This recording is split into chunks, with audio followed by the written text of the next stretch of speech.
Hello guys, welcome back to the channel. তো শুক্রবার আইপিএলে আরও একটা জমজমাট ম্যাচ মুখোমুখি হতে চলেছে কলকাতা নাইট রাইডার্স ও রয়্যাল চ্যালেঞ্জার্স ব্যাঙ্গালোর, অর্থাৎ Yash Dayal versus Rinku Singh, Andre Russell versus Mohammed Siraj ও Virat Kohli versus Sunil Narine. অর্থাৎ ধামাকা ম্যাচ হতে চলেছে এই দুটি টিমের মধ্যে এদিন, যেখানে কেকেআর টিম তাদের প্রথম ম্যাচেই হায়দ্রাবাদকে হারিয়ে জয় দিয়ে এবছর আইপিএলের অভিযান শুরু করেছে তারা।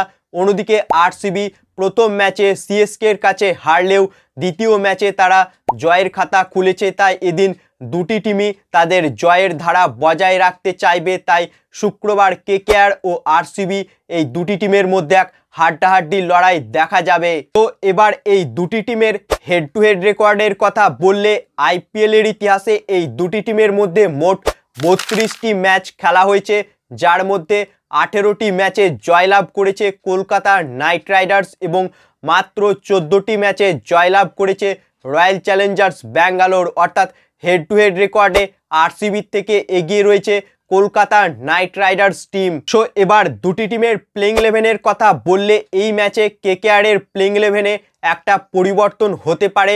সেটা হচ্ছে নীতিশ রানার জায়গায় মনীষ পান্ডে এদিন খেলতে পারে, কারণ নীতিশ রানার ফিঙ্গার ইনজুরি রয়েছে। অর্থাৎ প্রথম ম্যাচে হায়দ্রাবাদের বিরুদ্ধে ফিল্ডিং করার সময় আঙুলে চোট পেয়েছিল নীতিশ রানা, তাই হয়তো এই ম্যাচে সে নাও খেলতে পারে এবং তার পরিবর্তে মনীষ পান্ডেকে আমরা এদিন কেকেআরের একাদশে দেখতে পেতে পারি। বাকি আগের ম্যাচের মিতুনি কেকেআরের প্লেইং ইলেভেন সেম থাকবে, অর্থাৎ ওপেনিংয়ে থাকবে ফিল সল্ট ও সুনীল নারিন, 3-এ ভেঙ্কাটিস আয়ার, 4-এ শ্রেয়াস আয়ার এবং 5-এ নীতিশ রানা অথবা মনীষ পান্ডে, 6-এ রামানদীপ সিং, 7-এ রিঙ্কু সিং, 8-এ আন্দ্রে রাসেল, 9-এ মিচেল স্টার্ক, আর 10-এ হর্ষিত রানা ও 11 নম্বর বরুণ চক্রবর্তী। এছাড়াও ইম্প্যাক্ট প্লেয়ার হিসেবে থাকবে শ্রেয়াস শর্মা।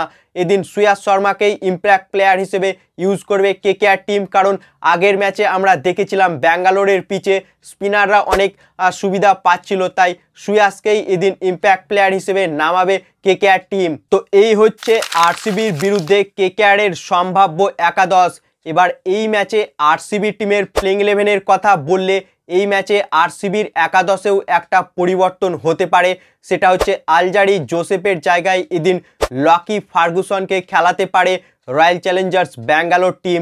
বাকি আগের ম্যাচের মিতুনি তাদের প্লেইং ইলেভেন সেম থাকবে, অর্থাৎ ওপেনিংয়ে থাকবে বিরাট কোহলি ও ফ্যাব ডু প্লেসিস, 3-এ রজত পাতিদার, 4-এ ক্যামেরন গ্রিন, 5-এ গ্লেন ম্যাক্সওয়েল, 6-এ অনুজ রাওয়াত, 7-এ দীনেশ কার্তিক, 8-এ লকি ফার্গুসন, 9-এ মায়াঙ্ক ডাগার, 10-এ মোহাম্মদ সিরাজ ও 11 নম্বর ইয়াজ দয়াল। তো সম্ভবত এই একাদশ নিয়েই কেকেআরের বিরুদ্ধে নামতে চলেছে royal Challengers Bangalore team. Friends, এই দুটি টিমের প্লেইং ইলেভেন দেখে তোমাদের কি মনে হচ্ছে? এই ম্যাচে কোন টিমের পাল্লা ভারী, কেকেআর না আরসিবি? তা কমেন্ট বক্সে লিখে জানাও এবং ভিডিওটি ভালো লাগলে ভিডিওটিকে করো লাইক এবং আইপিএল ও কেকেআর সম্বন্ধে আরও আপডেট পাওয়ার জন্য চ্যানেলকে করো সাবস্ক্রাইব। ধন্যবাদ।